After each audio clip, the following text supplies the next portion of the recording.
Will be a big talking point because they've been involved in all the other games, but he's obviously seen something he doesn't like, and he's had a look at it. His new manager, they've probably had a clean slate since he come in, but he obviously doesn't like what they see. Whatever about their on-field performances, he's on about looking at their attitudes in terms of training, travelling, the way they speak to staff, work rate, etc. So to leave him out of the squad is a big call, but for us who've watched United recently, there's also not that big a surprise because both players have been poor. And he's probably said enough's enough. And we'll see also how they react to this big disappointment to be left out of a squad on obviously in a big game. But big call from the manager.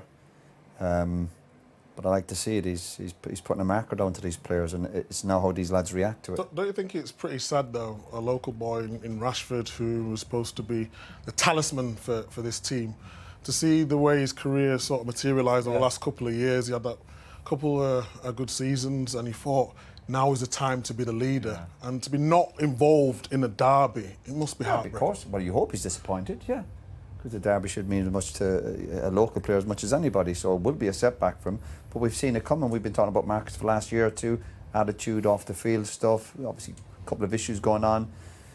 The other night in Europe when he came off, just body language on the bench, all these little signals. Remember, you've got a new manager, new staff have come into the club, and they'll be picking up on all that stuff.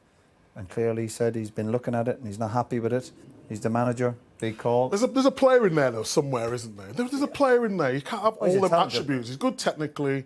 He can run. He's quick. I think it's not helped the fact that the managers are always changing, systems are always changing. And I'm not trying to protect him by any stretch, but I just think it's a sad story for a player of that quality. For him or for Manchester United? For both. For both. I just think a player of Rashford's quality should be playing. He should be the... But quality's not enough, Micah. We've discussed this many times for you.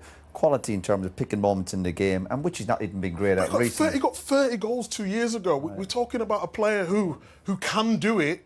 I know it is 2 years ago, but there's still something there. Not a lot of players can score 30 goals across the season with the pressure of Man United. I just feel it's a sad end to what's happening. Well, it might be an end to him. Let's not be writing him off. He's just left him out of the squad, but doesn't look good for him. I think ultimately, there's been talk over the last few months. I feel a probably move from Marcus is definitely would suit the player, a new challenge for him. He's been at the club a long time. He's done well for the club, but over the last year or two, whatever about talent at a big club, if your attitude's not quite right, and his certainly hasn't been great recently, sometimes I think it's good to part ways.